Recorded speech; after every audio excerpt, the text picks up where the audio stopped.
Okay, so it's Monday. From last week's challenge topic thing, I need to decide which one of Becky's facts was a lie. Okay, so the first fact that Becky said was that she really liked M&Ms.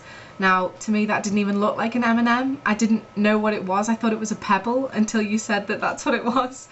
So I have doubts about that one as to whether it even was an M&M or not. The second one was the nail art. Now at the moment I think I'm going that one's the lie, because I don't know, I just have a feeling. It's between that one and the M&Ms. I think the Doctor Who one is real, because either that or you've stolen, I don't know if you have any siblings, but if you do then you've just stolen all their things and said you liked it. But I think you do like Doctor Who, so I think I'm going to go with the nail art one, so you need to tell me below if that's right or not. Becky also chose the topic for this week, which is based on NaNoWriMo, which is we each have to write a roughly 2-minute long segment of a story, and then the next person will carry it on. So I will say mine today and Hannah will carry it on for tomorrow. Now, I quite like writing, but I only tend to do short stories, so this sort of suited me well. That's why I don't think I could ever do NaNoWriMo, and plus I don't have time.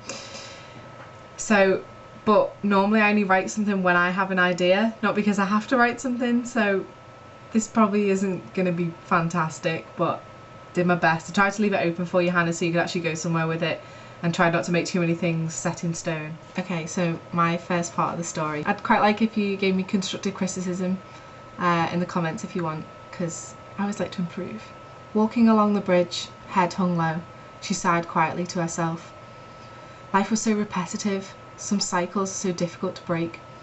All she hoped for was an end to this, an end to the fear, the panic, and an end to the pain. She had almost reached her destination, the only place of solitude she knew. A place so beautiful that even when she knew she was being hunted, she could feel safe. Ella moved the small rusted iron gate to one side and proceeded down the side of the house to the end of the long overgrown garden. She sat down on her usual perch, around a boulder that had always sat at the edge of the stream. In a ritualistic fashion, she took off her bag and coat and neatly placed them onto a neighbouring rock. She slowly looked up, glancing around, taking in her haven. Through her eyes it was beautiful. Wild flowers, shrubs and trees in varying states of overgrown, all entangled together. Masses of green, pink, red, blue, strewn in random patches among the garden. The stream, forever trickling, curved this way and that as it passed through the end of the garden. Ella closed her eyes to fully appreciate the sounds of the meandering stream, the tweeting birds and the occasional car driving down the street. To most people this place would seem pretty, but to Ella it had other significance. It was her grandmother's old house, abandoned as apparently nobody wanted to buy it. Ella had spent the best years of her life in this garden with her grandma, the only person she trusted unequivocally. Ella sighed to herself once more. Trusted, as in not anymore. Her grandma had passed away a few years ago, but Ella had come here ever since. She would sit for hours and lose herself in her surroundings, remembering back to the good times, the only place it seemed the good times were, in the past.